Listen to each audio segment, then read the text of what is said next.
Hi student, आपका स्वागत है दिशा कोचिंग सेंटर में। आज हम आप लोगों को जो कि बोर्ड पेपर के जरिए से बताने जा रहे हैं, जो कि आपके पेपर में 100 में से 90 प्रश्न तो आना आवश्यक है, क्योंकि आज हम आप लोग को बताएंगे प्रकाश का परावर्तन तथा इसके नियम एवं प्रकाश की परिभाषा तथा इसके गुण एवं प्रकाश के स्रोत। ठीक, आज 3-4 टॉपिक हमारे चलेंगी और ये आपके पेपर के लिए बहुत इंपॉर्टेंट है। ये आपको 10th और 12th दोनों मिलेगा। इसके लिए आप हमारे चैनल को सब्सक्राइब कर दें और शेयर कर दें तथा लाइक कर दें। अब आप लोग को बताने जा रहे हैं सबसे पहले लाइट। जो आपका लाइट होता है जिसे हम कहते हैं प्रकाश। क्या कहते हैं? प्रकाश। ये हमारी साइंस की टॉपिक है जो कि पेपर बहुत इंपॉर्टेंट होता है।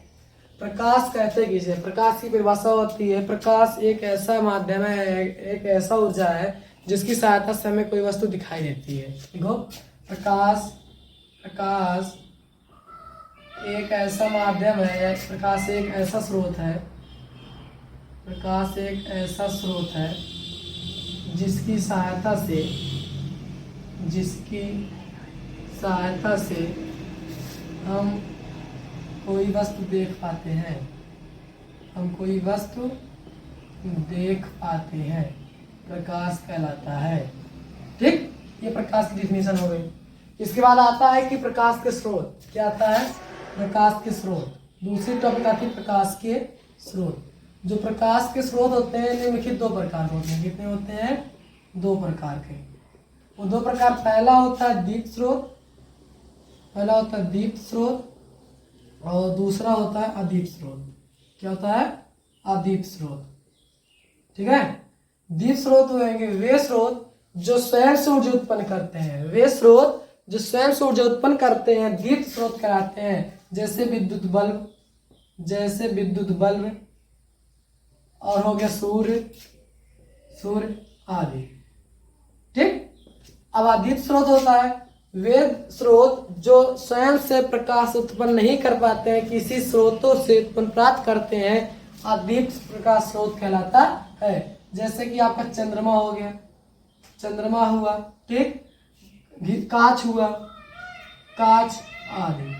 ठीक, ये आपके स्रोत हो गए, प्रकाश के स्रोत। अब इसके बाद आते हैं प्रकाश के गुण। क्या आते हैं? प्रकाश के गुण। प्रकाश का गुण क्या होता है? प्रकाश का पहला गुण होता है यह सदैव सीधी रेखा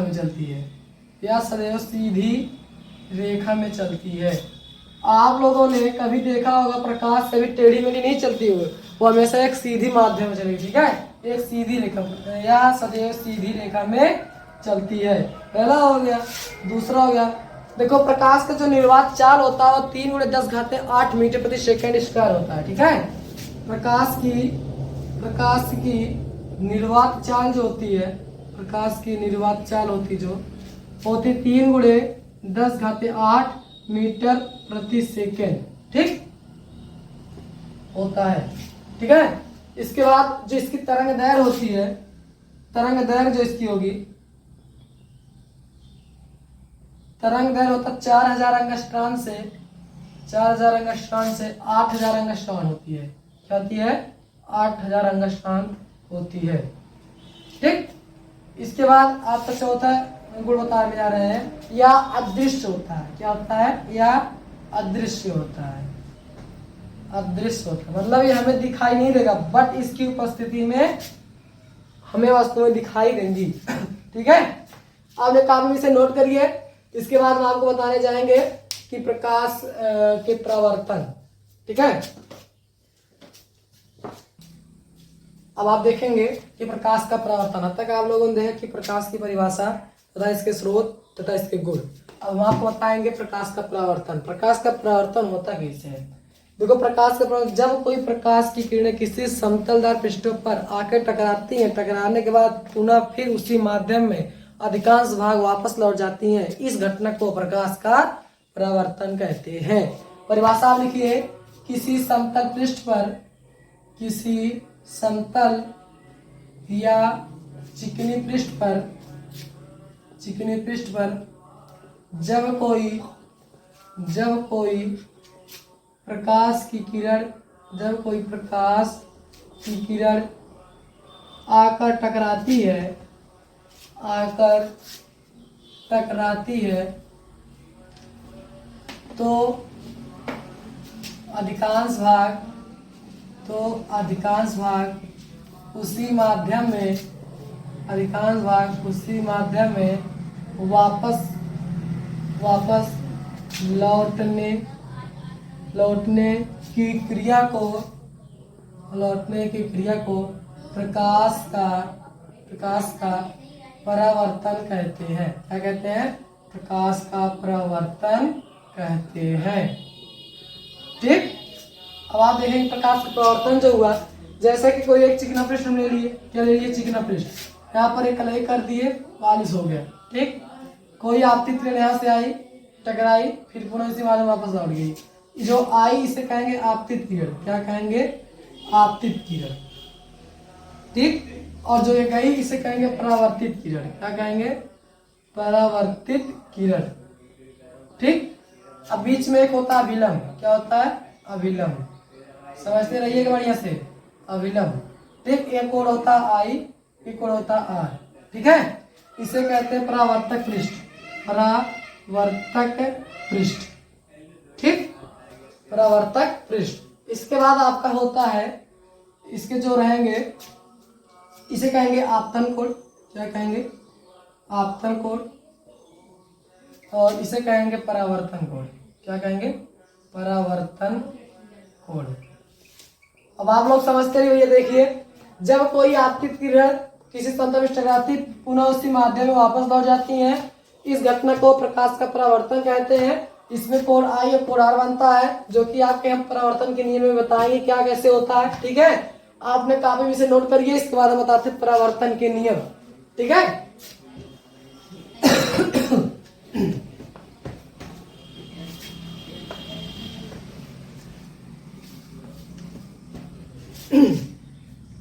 देखेंगे परावर्तन के नियम। परावर्तन के नियम। ठीक। ये जो परावर्तन का नियम होता है, ये आपके दो नियम होते हैं। पहला नियम कहता है कि कोण आई बराबर कोण आर के। अभी आपने देखा कि जब दो बने थे बीच में विलंब, एक कोण आई कोण आर था। तो ठीक है, कोण आई बराबर कोण आर के। और दूसरा नियम कहता है आपतित किरण तथा परावर्तित किरण एवं अभिलंब तीनों एक ही तल के बिंदु पर स्थित होते हैं। देखो, आपका जो दूसरा नियम होगा, अगर आप कभी कहते हैं कि आपकी किरण परावर्तित तथा विलंब तीनों एक ही बिंदु पर स्थित होते हैं, यह गलत बात है। आप क्या होंगे? तीनों जो रहेंगे आपतित, परावर्तित तथा विलंब, तीनों पृष्ठ के ऊपरी बिंदु पर रहेंगे किसी। जैसे मान लो पृष्ठ हो गया, बिंदु तो यहाँ हो सकती है, यहाँ भी हो सकती है, यहाँ भी हो सकती है, यहाँ भी हो सकती है, लेकिन कहता पृष्ठ के ऊपर किसी बिंदु पर, मतलब किसी एक बिंदु पर। ठीक है। ऐसा परावर्तित होगा। अब आप देखेंगे इसके बाद आपके हो गए परावर्तन के नियम। अब परावर्तन के प्रकार आप देखेंगे। परावर्तन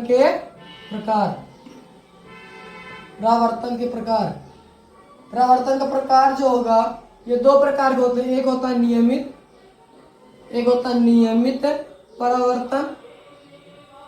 नियमित परावर्तन और दूसरा होता है अनियमित परावर्तन।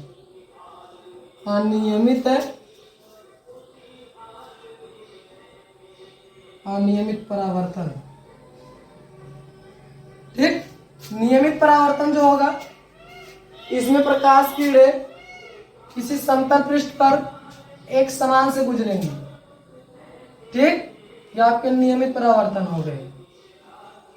ठीक है। सब आपके नियमित परावर्तन हो गए। ठीक। और अनियमित परावर्तन किसी खुरदरे पृष्ठ पर एक पालिशदार रहेगा, लेकिन वो कैसा रहेगा? खुरदरादार रहेगा। जब इस पे प्रकाश किरण जाएंगी, यहाँ से यहाँ, यहाँ से यहाँ, यहाँ से यहाँ, यहाँ से यहाँ, मतलब कि अनियमित परावर्तन करेंगे। ठीक है।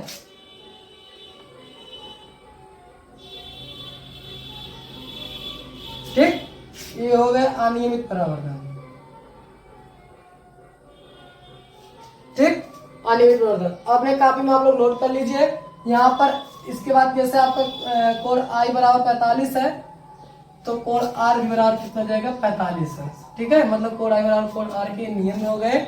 आपके दूसरा नियम होता है ये। अब आपके प्रकाश प्रवर्तन दो होते हैं, एक नियमित प्रवर्तन, एक अनियमित प्रवर्तन। आप काफी नोट कर लीजिए और आपके पेपर बहुत इंपॉर्टेंट है।